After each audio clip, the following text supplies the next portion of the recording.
En batalla, el enemigo invisible siempre es el más mortal.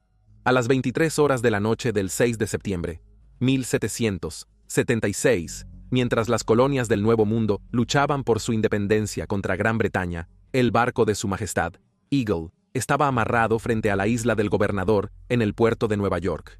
Los vigías a bordo del buque de guerra, que servía como buque insignia del almirante Richard Howe, pronto notaron un objeto flotando al lado de su barco, antes de que explotara después de derivar hacia el East River. Los marineros británicos a bordo del Eagle estaban felizmente inconscientes de que acababan de ayudar a hacer historia, ya que habían sido los objetivos previstos para el primer ataque submarino de la historia. Acechando bajo las oscuras aguas del puerto, esa noche estaba Ezra Lee manejando el sumergible con forma de barril, la Tortuga, construido por el inventor americano David Bushnell. El ataque al Eagle puede haber sido un fracaso, pero desencadenó una nueva era en la guerra naval, y durante el próximo siglo y medio, la carrera estaba en marcha para construir submarinos más grandes, mejores y más mortíferos por las marinas del mundo, buscando aprovechar al máximo el mayor activo de la nueva embarcación, el sigilo. Para cuando el archiduque Franz Ferdinand y su esposa fueron asesinados en Sarajevo, Bosnia, el 28 de junio, 1914, desencadenando la Gran Guerra, las embarcaciones navales submarinas habían evolucionado para adoptar la forma que conocemos hoy en día. Para muchos comandantes navales, el escepticismo sobre la utilidad de los submarinos era alto. Pensaban que solo tendrían un papel simbólico en futuras batallas marítimas, que suponían serían dominadas por acorazados. No pasaría mucho tiempo para que tal escepticismo fuera eliminado, ya que el submarino, particularmente en la flota de U-boats de Alemania, infundió terror en los corazones de todos los que navegaban en el mar. En este episodio vamos a examinar los eventos que rodean probablemente el hundimiento más significativo de un barco por un U-boat durante todo su conflicto. Es un suceso con implicaciones extensas para la guerra, y más allá, cuyas consecuencias no se percibirían completamente hasta una generación después. Esta es la historia del hundimiento del Royal Mail Ship Lusitania y cómo iluminó el camino hacia la guerra para los Estados Unidos de América. Bienvenido a Guerras del Mundo.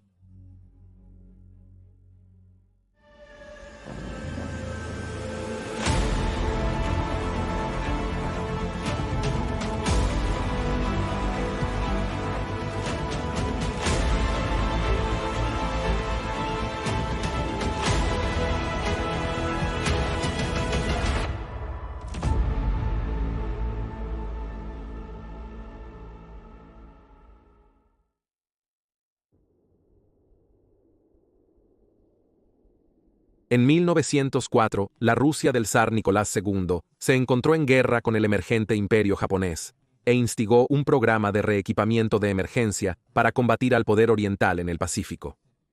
Rusia había quedado atrás de sus rivales europeos en términos de tecnología de armas durante mucho tiempo, por lo que cuando se incluyó la necesidad de una flota de submarinos en el programa, la Marina Imperial rusa recurrió a la famosa compañía alemana Krupp para fabricar 3 de ellos.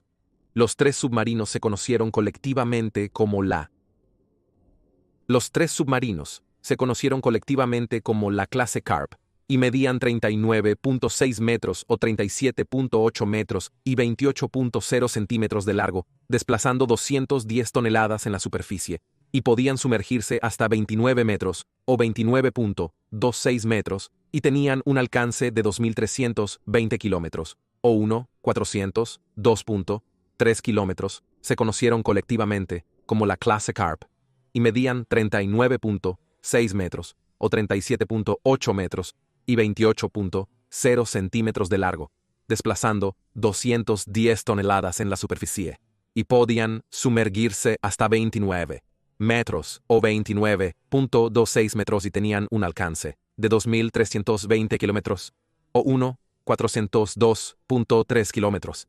Y medían 39.6 metros, o 37.8 metros, y 28.0 centímetros de largo, desplazando 210 toneladas en la superficie, y podían sumergirse hasta 29 metros, o 29.26 metros, y tenían un alcance de 2.320 kilómetros o 402.3 kilómetros.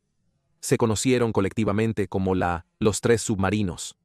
se conocieron colectivamente como la clase Carp, y medían 39.6 metros, o 37.8 metros y 28.0 centímetros de largo, desplazando 210 toneladas en la superficie, y podían sumergirse hasta 29 metros, o 29.26 metros, y tenían un alcance de 2.320 kilómetros, o 1.402.3 kilómetros.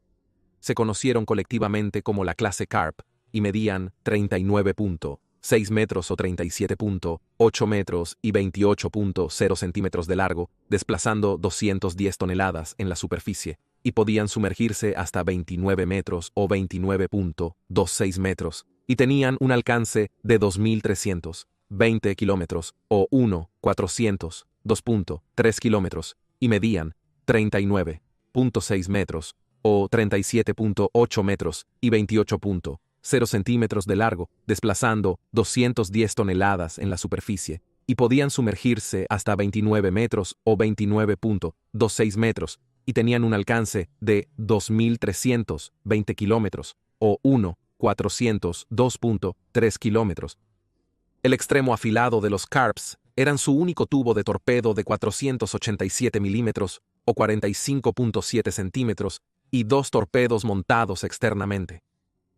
Los tres barcos de clase Carp se terminaron demasiado tarde para servir en la guerra con Japón, pero su rendimiento atrajo la atención de la Marina Imperial Alemana, que en ese momento comenzaba a quedarse atrás de otras grandes potencias navales en lo que respecta a embarcaciones sumergibles, particularmente sus rivales con Gran Bretaña y Francia.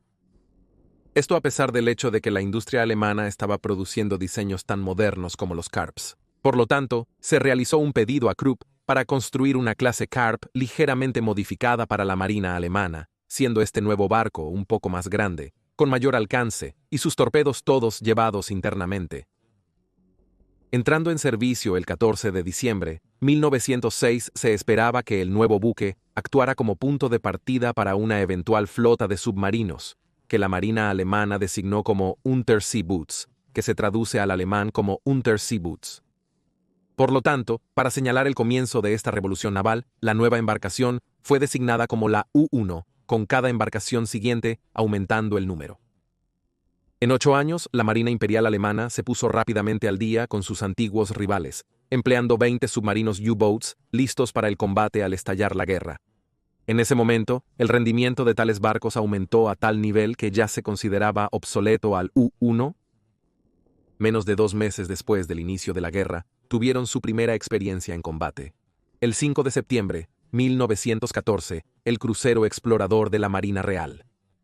Su Majestad del barco Pathfinder estaba navegando cerca de St. Abbs Head en el Mar del Norte, cuando fue avistado por el U-21, capitaneado por Otto Hirsing, y atacado con un solo torpedo.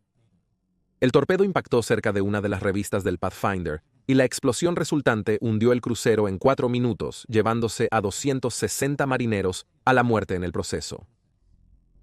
Un público británico alarmado fue informado de que era una artimaña alemana derrotando a un viejo barco, pero en realidad, el primer barco que jamás fue hundido por un submarino alemán fue víctima de que la Marina Real no apreciaba completamente la amenaza que representaban y no tomaba las precauciones necesarias. Luego, solo 2 semanas después, se apreciaría el verdadero poder del submarino cuando el 22 de septiembre de 1914 3 cruceros británicos, el Su Majestad del barco Crecy y sus hermanos, Aboukir y Hogg, fueron atacados por el U-9 mientras navegaban cerca de los Broad Fortines en el Mar del Norte. El U-9, que estaba comandado por el capitán teniente Otto Weddigen, disparó un torpedo que golpeó al Aboukir. Creían que el Aboukir había chocado con una mina o sufrido una explosión de revista, lo cual era un peligro aterradoramente común en ese momento. Los otros 2 cruceros se movían tratando de ayudar a su camarada herido, completamente ajenos a la idea de un ataque de submarino. Weddigen atacó con éxito a Crecy y Hogg, y los 3 barcos de 12.000 toneladas se hundieron con la pérdida de 1.459 vidas. Y los 3 barcos de 12.000 toneladas se hundieron con la pérdida de 1.459 vidas. Fue una victoria destacada para un submarino, y su amenaza jamás volvería a ser cuestionada.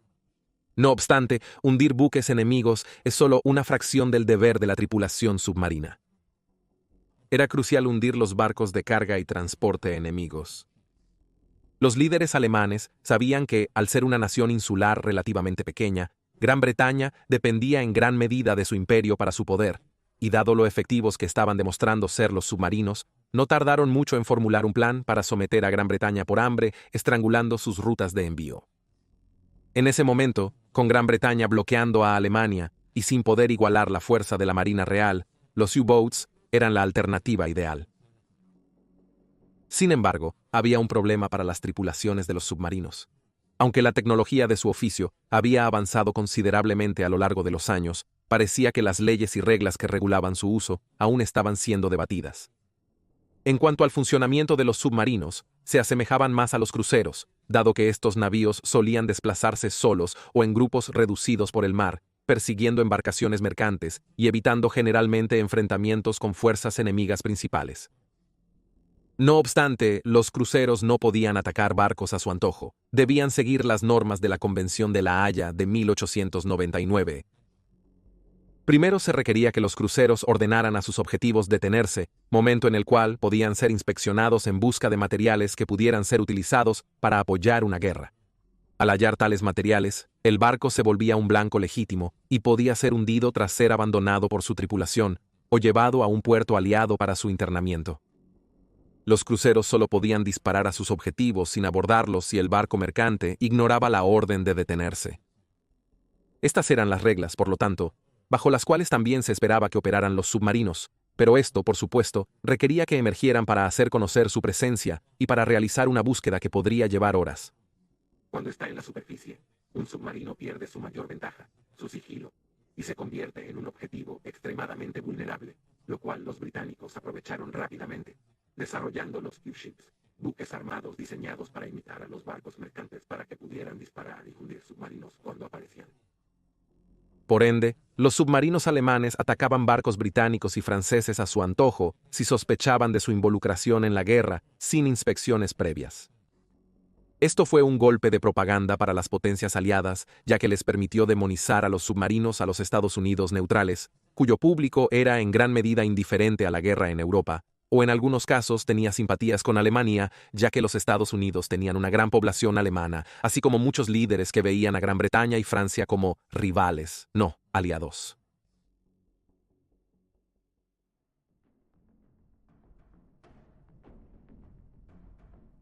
A medida que el siglo XIX llegaba a su fin, se mantenía una paz inestable entre los imperios de Europa. Pero eso no les impidió competir de otras formas por la dominación industrial y económica en el escenario mundial, si no era más que por prestigio individual. Una arena en la que la competencia era especialmente feroz era en el ámbito de los transatlánticos, y en particular en la lucrativa ruta del Atlántico Norte. A medida que comenzaban los primeros pasos hacia la verdadera globalización económica, la capacidad de mover personas y bienes entre el viejo mundo de Europa y el nuevo mundo de América del Norte de manera rápida y en grandes cantidades creció en importancia, ayudada por la introducción de barcos impulsados por vapor que eran más rápidos, más fuertes y menos afectados por el viento que los barcos de vela de la era anterior. Sin embargo, no era simplemente suficiente construir una flota de barcos de pasajeros capaces para lograr ese fin. Cada una de las principales líneas europeas y americanas tuvo que construir los barcos más grandes, lujosos y rápidos en el agua en un esfuerzo por atraer a los más ricos de ambos lados del Atlántico. Su patrocinio solo mejoraba sus propias reputaciones mientras demostraban su propia superioridad nacional. Dos de las más prominentes fueron la British White Star Line y la Cunard Line. Ambas construyeron algunos de los transatlánticos más famosos de la historia. Pero mientras estos barcos se hicieron conocidos por sus opulentas secciones de primera clase, el verdadero dinero estaba en el transporte de miles, de familias de clase trabajadora cada año, yendo a los Estados Unidos de América en busca de una vida mejor. Fue en este momento cuando el famoso banquero estadounidense John Pierpont Morgan puso su mira en establecer un monopolio en el mercado de envíos del Atlántico Norte, y comenzó a acumular acciones y a hacer acuerdos de inversión con o simplemente a comprar muchas de las empresas involucradas en tal empresa. En 1902, la International Mercantile Marine Company de John Pierpont Morgan adquirió la White Star Line y ahora tenía su mira puesta en Cunard. Cunard parecía destinada a seguir la suerte de White Star Line, perdiendo dinero ante la creciente competencia de Morgan y las nuevas líneas alemanas con sus barcos ultramodernos. En vez de rendirse, Lord Inverclyde, dueño de Cunard, vio la situación como oportunidad y solicitó un préstamo al gobierno británico para construir 2 transatlánticos modernos, manteniendo así la bandera británica en el Atlántico Norte. Además del orgullo nacional, Lord Inverclyde prometió que, como barcos subvencionados por el gobierno, podrían ser usados por la Marina para transportar tropas o incluso como cruceros armados en tiempos de guerra, algo que Cunard había hecho durante la Segunda Guerra Boer en África del Sur. Aunque Morgan había hecho promesas similares en su intento de comprar Cunard, el argumento de Lord Inverclyde tenía mucho más peso, por lo que se concedió un préstamo en junio de 1903 por valor de 2.6 millones de libras, casi 241 millones de libras o 297 millones de dólares en la moneda actual. Para cubrir sus costos, el Correo Real otorgó a los barcos un contrato de transporte de paquetes y cartas. Para asegurar que Cunard cumplía con su acuerdo con la Marina Real, ésta contribuyó en el diseño del barco, asegurándose de que satisficiera sus necesidades en caso de guerra. Los 2 barcos tomarían la designación Royal Mail Ship, que significa Royal Mail Ship, dado su papel para el sistema postal británico, y se les dio los nombres Lusitania y Mauritania. Al finalizar el diseño de los barcos gemelos, se optó por los motores de turbina de vapor más avanzados, diseñados y desarrollados por el ingeniero Charles Parsons. Parsons le dijo a Cunard que podía diseñar motores capaces de mantener una velocidad constante de 25 nudos, una cifra muy impresionante para la época. Sin embargo, era un desafío usar los motores de Parsons, ya que los nuevos transatlánticos tendrían las turbinas más grandes jamás hechas hasta entonces, necesitando generar más de 70.000 caballos de fuerza. Los motores más potentes anteriormente, que solo generaban 40.000 caballos de fuerza, movían los cruceros de batalla de la clase Invencible de la Marina Real. Con todo en juego, y con tantas promesas, el comité de diseño acordó usar los motores de Parsons. La construcción comenzó en 1904 y el 7 de junio, 1906, el Royal Mail Ship Lusitania fue oficialmente lanzado por Lady Inverclyde, seguido por su barco hermano el 20 de septiembre, 1906. Desplazando 31.000 toneladas, los barcos estaban diseñados para transportar a unos 2.298 pasajeros, más de la mitad de los cuales eran ciudadanos de tercera clase, cuyo transporte fue confiado a 827 oficiales y tripulación. Lusitania y Mauritania lograron cómodamente su velocidad planificada de 25 nudos y pudieron alcanzar 26 nudos durante breves periodos cuando fueron impulsados en clima calmado, permitiendo a ambos barcos compartir el codiciado Blue Riband, un reconocimiento otorgado a los barcos con la travesía más rápida del Atlántico Norte, con el récord de Mauritania manteniéndose en su lugar durante 20 años. El inminente lanzamiento del impresionante nuevo Royal Mail Ship Titanic de la White Star Line había mermado un poco el prestigio de Cunard. Sin embargo, el famoso desastre que sufrió el Titanic y el estigma que colocó en sus barcos hermanos significó que incluso cuando ambos barcos de Cunard habían perdido sus impresionantes cifras con la prensa, seguían siendo muy admirados por el público, particularmente en Liverpool, Inglaterra, y en Nueva York, en los Estados Unidos, a los que visitaban con frecuencia. Para las altas esferas de las sociedades angloamericanas, les proporcionaban una vida de lujo mientras se iban de vacaciones o asistían a viajes de negocios a través del estanque, como se le conoció. Para aquellos en tercera clase, estos hermosos barcos parecían casi mágicos, ya que abrían la puerta a la promesa de un mañana mejor.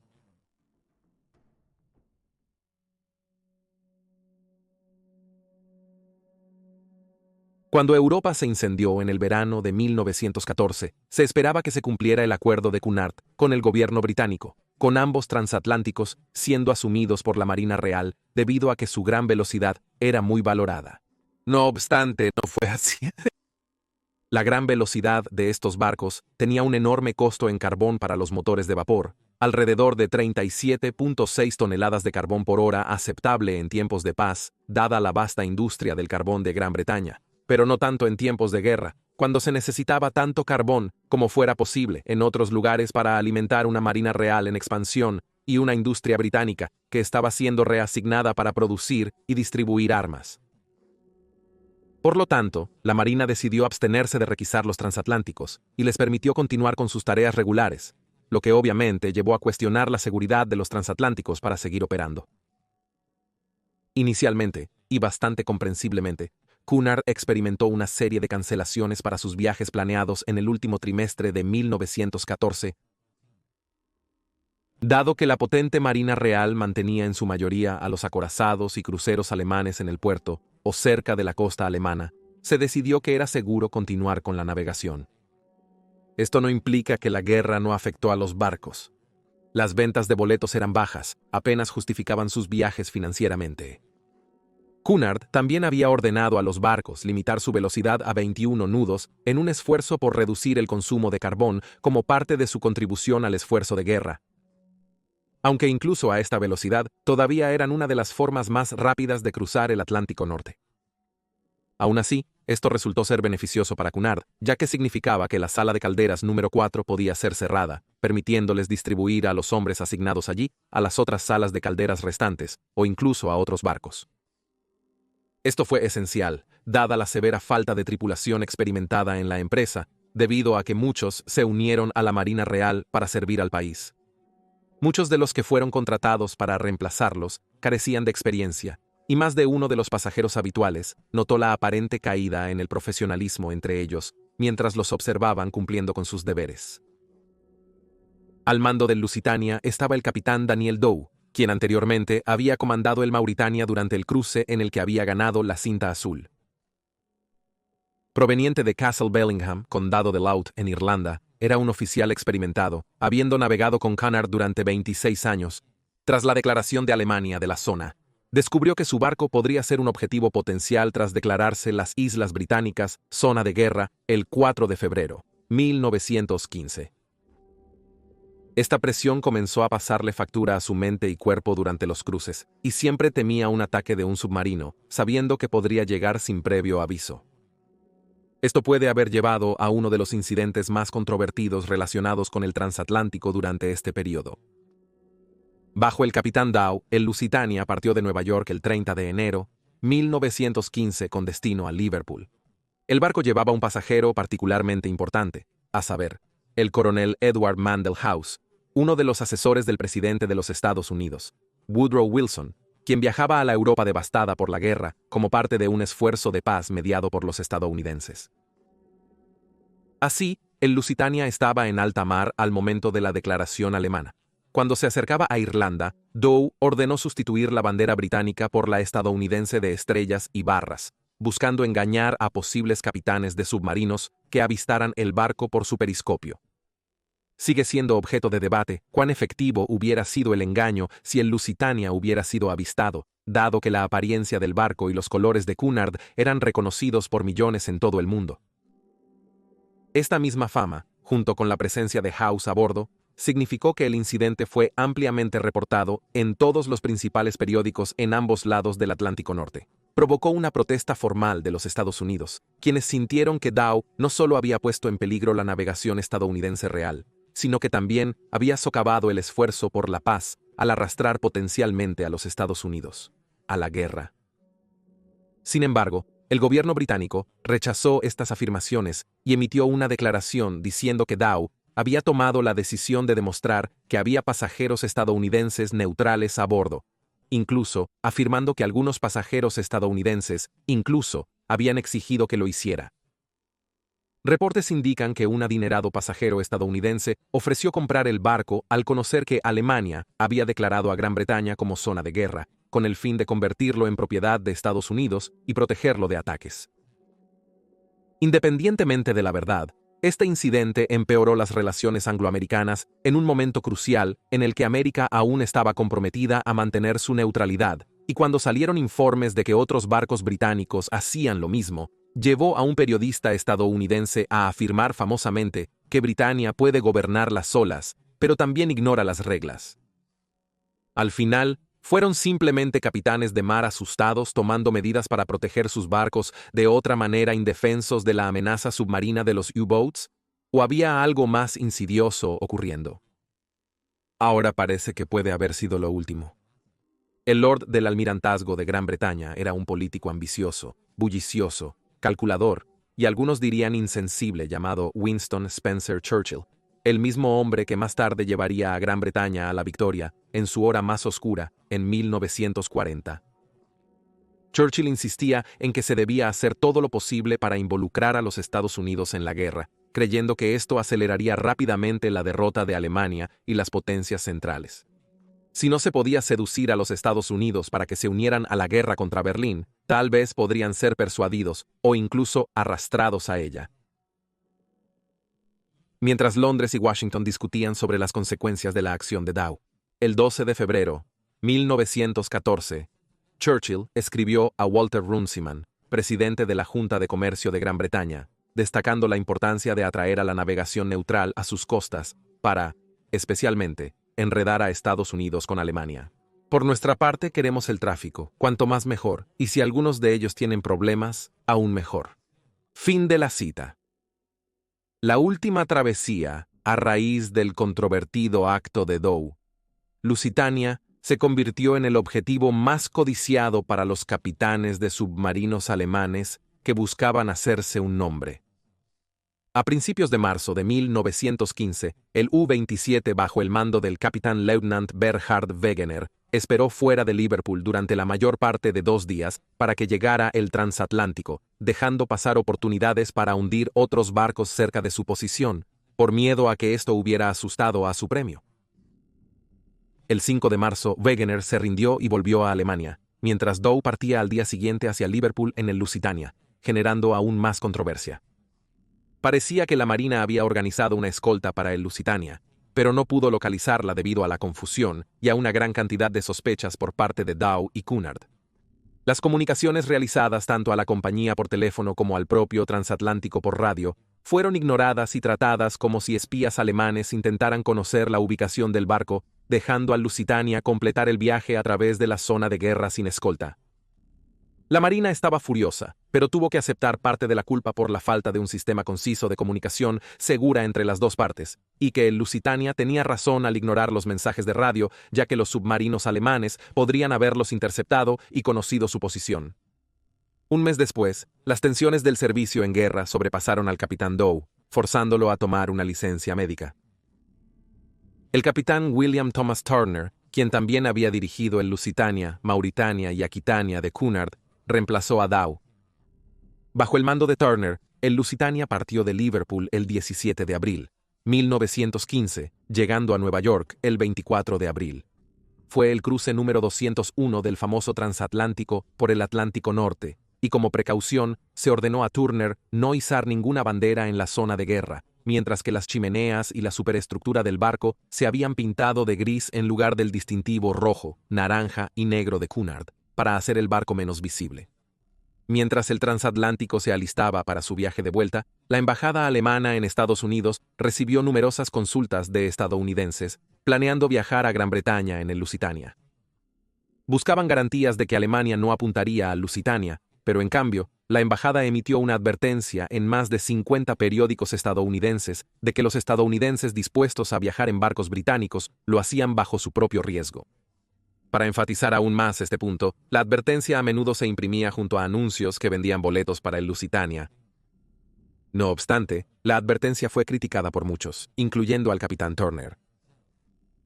Además, muchos estadounidenses estaban enfurecidos por la amenaza, viéndola como un afronto a ellos mismos, su neutralidad y la decencia común. Esta era, de hecho, la opinión de uno de los pasajeros más prominentes a bordo, a saber, Alfred Vanderbilt, de 37 años, un rico empresario y deportista de Nueva York, que viajaba a bordo del Lusitania para asistir a una reunión de la Asociación Internacional de Criadores de Caballos. Antes de partir con su mayordomo, Ronald Denier, Vanderbilt, quien se sabía que no podía nadar, recibió un misterioso telegrama advirtiéndole que no viajara a bordo del Lusitania, pero lo ignoró. Otra razón por la que muchos pueden haber ignorado la advertencia fue que también viajaba a bordo el escritor Albert Green Hubbard, quien viajaba a Europa para entrevistar a alguien muy importante con respecto a la guerra, el propio Kaiser alemán Wilhelm II. Programado para partir a las 10 horas de la mañana del 1 de mayo, 1915, el Lusitania se retrasó 2 horas para esperar a 41 pasajeros adicionales que habían perdido su camarote a bordo del transatlántico Cameronea, que había sido presionado para prestar servicio por la Marina. Una adición bastante indeseable a la lista de carga del barco llegó en forma de 173 toneladas de municiones y proyectiles de rifle estadounidenses, lo que muchos temían que hiciera del Lusitania un objetivo legítimo. Aunque esto era una gota en el océano en comparación con el tamaño de las cargas de armas transportadas por los verdaderos cargueros empleados por el gobierno británico. Un poco más tarde de lo originalmente planeado, el Lusitania dejó Nueva York como lo había hecho más de 100 veces antes y se dirigió hacia el este del Atlántico Norte, hacia la Europa devastada por la guerra. Luego, apenas unas pocas horas después de comenzar el viaje, Turner recibió noticias de 3 polizones encontrados escondidos en la despensa del camarero, y no eran polizones cualquiera, eran alemanes. Los 3 hombres se negaron a revelar cualquier detalle de lo que estaban haciendo a bordo, por lo que fueron encerrados en una cabina vacía durante el resto del cruce. Algunos historiadores han especulado tras el hundimiento que los 3 polizones podrían estar vinculados con el camarero británico John Neil Leach, conocido por sus tratos con simpatizantes alemanes y espías en Nueva York. Dado todo lo que había sucedido con respecto al barco y la amenaza de los alemanes, varios pasajeros se acercaron a Turner solicitando que ellos y la tripulación realizaran ejercicios de botes salvavidas. Esto fue corroborado por pasajeros experimentados que observaron que la calidad de la tripulación actual en los ejercicios realizados no era tan sobresaliente como antes. Turner se negó, tranquilizando a los pasajeros que incluso con la velocidad reducida de Lusitania de 21 nudos, el transatlántico todavía era más rápido que cualquier submarino, que solo podía alcanzar alrededor de 15 nudos. La seguridad del capitán calmó a la mayoría en el barco, pero aún así, conforme se aproximaban a las islas británicas, muchos pasajeros optaron por dormir en cubierta, en sillas o camas improvisadas, para evitar quedar atrapados abajo en caso de un ataque con torpedo o un choque con una mina. De vuelta en Gran Bretaña, dentro de la Marina también había crecientes preocupaciones con respecto al Lusitania. La inteligencia británica había descifrado los códigos alemanes y monitoreaba varios submarinos circundando el país como tiburones. El submarino U-20, a pesar de un inicio lento, demostró ser particularmente exitoso en su patrulla frente a la costa sur de Irlanda. Bajo el mando del capitán Lieutenant Walter Schwieger, el submarino detuvo y hundió al velero Earl of Lotham el 5 de mayo seguido al día siguiente por los cargueros SS Candidate y SS Centurion, sumando más de 11.000 toneladas de envío británico. Monitoreando el progreso del U-20, hubo sugerencias de que se advirtiera a Lusitania o incluso se desviara fuera del camino del área de patrulla del U-20. Sin embargo, había cierta renuencia a hacerlo. Los británicos debían usar con cautela la información obtenida de los códigos alemanes rotos, para evitar alertar a los alemanes de su compromiso y provocar un cambio de estos. Por lo tanto, se envió una advertencia de submarino a Lusitania el 6 de mayo, seguida de otro mensaje poco después. Pero con las advertencias de submarinos convirtiéndose en un suceso casi diario para los barcos alrededor de Gran Bretaña, y con poca información útil contenida en ellas, Turner prestó poca atención a los mensajes. Simplemente le decían lo que ya sabía, que estaba navegando hacia una zona de guerra.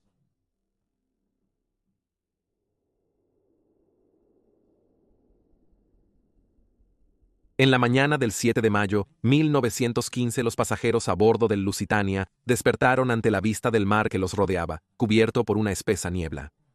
Algunos se reconfortaron con la niebla, que les haría menos detectables por un submarino U-boat, aunque Turner había mandado disminuir la velocidad del barco a 15 nudos al estar al sur de Irlanda, en la zona de guerra de Alemania. Así, muchos se sorprendieron al oír el estruendoso sonido de la bocina de niebla del barco, señalando la llegada del buque. Cuando la niebla se disipó, la Marina envió otra advertencia de submarinos U-boat a Lusitania a las 1100 horas, lo que implicaba para Turner que los submarinos alemanes estaban operando más al sur de lo habitual, y por precaución cambió el rumbo hacia el norte para acercar el Lusitania a la costa irlandesa. A las 1300 horas llegó una segunda advertencia que pareció indicar a Turner que el Lusitania había superado la zona de patrulla conocida de U-boats, por lo que estaban a salvo. Sin embargo, esto no podría haber estado más lejos de la verdad, porque acechando bajo las olas cerca de su posición estaba el U-20. El capitán Lieutenant Walter Schwieger avistó por primera vez el Lusitania a las 1320 horas, mientras el U-boat navegaba en la superficie, por lo que inmediatamente ordenó que el submarino se sumergiera. Observando el transatlántico a través de su periscopio, su emoción pronto se convirtió en consternación cuando sus cálculos mentales sobre la velocidad y dirección de su objetivo le revelaron que no podría ponerse en posición para disparar antes de que el transatlántico se alejara. Por lo tanto, Schwieger se vio obligado a observar durante 15 minutos cómo uno de los premios más codiciados entre los submarinistas alemanes estaba a punto de escapársele de las manos. A las 1340 horas, el Lusitania se acercó al viejo cabo de Kinsale, en el condado de Cork, donde Turner tenía órdenes de la Marina para pasar los puertos cercanos a toda velocidad para mantenerlos despejados y evitar a los submarinos U-Boat que estaban esperando a los barcos que entraban y salían del puerto. Turner sabía que si seguía esta directiva, llegaría a Liverpool antes de la marea alta, lo que significaba dar vueltas durante horas mientras esperaba el agua adecuada para que pudieran entrar, durante lo cual el Lusitania sería vulnerable al ataque. El capitán Turner ya sentía la vulnerabilidad, esperando que esa mañana apareciera una escolta de la Marina Real, pero no había barcos de guerra amigables cerca para guiarlos a casa. Antes de continuar, Turner decidió hacer una fijación precisa de la posición del barco, y así a las 1345 horas cambió el rumbo a 87 grados este para obtener su orientación. Esta decisión determinaría el destino de su barco. Schwieger, al observar el barco por su periscopio, no podía creer la fortuna que el destino le presentaba, con el transatlántico virando al este, alineándolo para un tiro de torpedo. Schwieger ordenó que se preparara un torpedo giroscópico para disparar. Los hombres del torpedo lo configuraron para que corriera a una profundidad de 3 metros. A medida que la distancia se reducía a 700 metros, Schwieger dio la orden que cambiaría el curso de la guerra. Fuego. El torpedo fue escupido de su tubo y comenzó a correr a toda velocidad hacia su objetivo, dejando una línea de espuma blanca en el mar detrás de él. Posicionado en la proa del Lusitania, estaba el vigía Leslie Morton, quien vio la línea blanca que se dibujaba en el agua hacia ellos, e informó al puente que pensaba que se habían disparado 2 torpedos desde estribor. Otro vigía, Thomas Quinn, que estaba en el nido de cuervos, también informó de la visión del torpedo, pero ya era demasiado tarde para que el Lusitania hiciera algo al respecto. El torpedo golpeó el barco por el lado de estribor, detonando contra el casco y enviando un chorro de agua por el lado del barco, desprendiendo el bote salvavidas número 5, lanzándolo por el lado del barco. Momentos después, el barco fue sacudido por una segunda explosión, mucho más grande, que muchos pensaron que era otro torpedo. Aunque incluso hoy en día se sigue discutiendo cuál fue la causa de esta explosión, la creencia general es que fue alguna de las armas que se llevaban a bordo. Temeroso de lo peor, el capitán Turner ordenó al contramaestre Hugh Johnston que dirigiera el barco hacia la costa irlandesa en un esfuerzo por varar su transatlántico antes de que se hundiera, pero muy rápidamente se perdió todo control en el timón cuando fallaron los sistemas hidráulicos y el barco comenzó a girar fuertemente hacia babor. Por lo tanto, ordenó que se detuviera el barco para permitir que comenzaran a lanzar los botes salvavidas, pero los motores del barco no respondieron debido a los daños en sus controles. Los pasajeros aterrados llenaban la cubierta de los botes salvavidas, solicitando a la tripulación que los lanzaran, sin saber que si el Lusitania no reducía su velocidad primero, los botes podrían dañarse o destruirse al caer al agua. En el puente se podía sentir una inclinación notable hacia estribor, y Hugh Johnson informó que su conmutador estaba leyendo que el Lusitania se estaba inclinando 7 grados y aumentando. A medida que aumentaba la inclinación, pero los botes salvavidas permanecían a bordo, los del lado de babor ahora se balanceaban hacia adentro, lo que los hacía imposibles de lanzar correctamente. En el lado de estribor, los botes se balanceaban hacia afuera, lo que significaba que una vez que la gente comenzaba a abandonar el transatlántico, tenían que saltar una brecha cada vez más amplia, con el frío mar debajo de ellos. Se podía encontrar algún consuelo en que la cercana Queenstown había recibido una señal de socorro del barco en apuros, y los barcos de pesca y arrastreros se apresuraban a ponerse en marcha y prestar ayuda. Pero tomaría tiempo, y Schwieger notó que el Lusitania se hundía más rápido de lo esperado tras disparar solo una vez, mientras observaba por su periscopio. Que había logrado enviar el famoso transatlántico al fondo, decidió retirarse y regresar a casa, confesando más tarde que no tenía el corazón para disparar un segundo tiro. El esfuerzo por abandonar el Lusitania fue todo menos ordenado. Aunque no pudieron lanzar los botes salvavidas del lado de babor correctamente, La tripulación optó por cortarlos y deslizarlos por el casco hasta el agua, permitiendo que la gente nadara hasta ellos. En el lado de estribor, al menos 3 de los botes salvavidas habían volcado a sus ocupantes por la borda en el esfuerzo por bajarlos al agua. Mientras tanto, el bote salvavidas número 18 fue lanzado sin órdenes del capitán Turner por el pasajero Isaac Lehman. El caos durante el descenso hizo que el bote se balanceara hacia el barco, aplastando a varios pasajeros, entre ellos a 2 hermanas. A medida que el Lusitania se inclinaba y se alejaba de los botes salvavidas, se usaron sillas de cubierta para formar un puente hacia los últimos botes. A medida que el agua continuaba llenando el barco, la lista se corrigió momentáneamente, dando a algunos a bordo una falsa sensación de alivio de que lo peor había pasado. No obstante, el barco siguió hundiéndose. El capitán Turner se quedó en el puente, coordinando a su tripulación lo mejor que pudo hasta que el agua comenzó a alcanzarlo allí, después de lo cual ordenó a Hugh Johnston que se salvara. Turner abandonó el puente pero permaneció con su barco, siendo visto por última vez intentando mantenerse por delante del agua que se acercaba tanto como fuera posible, hasta que, junto con la última vista de su barco, desapareció bajo las olas. Habían pasado solo 18 minutos desde que el torpedo golpeó el barco.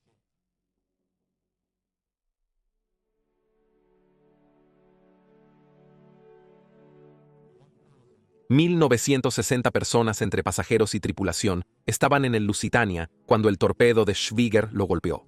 De ese número, 1.193 personas murieron, incluyendo 94 niños, casi 3 de cada 5. Entre los que murieron se incluyen los 3 polizones alemanes y su presunto cómplice, el camarero John Neil Leach. Alfred Vanderbilt, quien había recibido la advertencia misteriosa antes de zarpar, también pereció, al igual que su mayordomo, Ronald Denier. Elbert Green Hubbard, quien esperaba entrevistar al Kaiser, también se perdió en el naufragio del barco. Ninguno de sus cuerpos sería recuperado nunca y están entre los 120 ciudadanos estadounidenses que perecieron. Casi inmediatamente, hubo indignación internacional por el hundimiento del barco, particularmente en los Estados Unidos. El presidente Woodrow Wilson intentó moderar el creciente ánimo antialemán que siguió a la tragedia, pero el expresidente Theodore Roosevelt lideró un coro de voces que exigían una rápida represalia. Alemania justificó sus acciones alegando que se transportaban armas ilegales a bordo, además de haber advertido previamente a los pasajeros estadounidenses de no viajar en barcos británicos. Sin embargo, la emoción de la tragedia significó que el sentimiento antialemán comenzó a tomar vida propia. La situación solo empeoró en agosto de ese año, cuando un submarino alemán hundió el transatlántico británico SS Arabic, lo que provocó que Wilson amenazara con severos lazos diplomáticos con Berlín, lo que podría llevar a Washington a declarar la guerra. Después del hundimiento del Arabic, Alemania detuvo su política de guerra submarina sin restricciones, moderando a Wilson. Sin embargo, el Kaiser, bajo presión de sus generales, reanudó la política poco después a principios de 1917. Anticipando la ira estadounidense, propuso una alianza con México. Ante la amenaza de guerra, el Congreso de Estados Unidos declaró la guerra a Alemania y las potencias centrales el 2 de abril, 1917. Desde entonces, el incidente del Lusitania ha sido acreditado como la razón de la participación de los Estados Unidos en la Gran Guerra y a menudo se menciona en la misma frase que Pearl Harbor. Sin embargo, esto no es del todo cierto. El hundimiento del Lusitania no forzó la mano de América. En cambio, fue una serie de eventos los que ayudaron a allanar el camino para la participación de América en la Gran Guerra.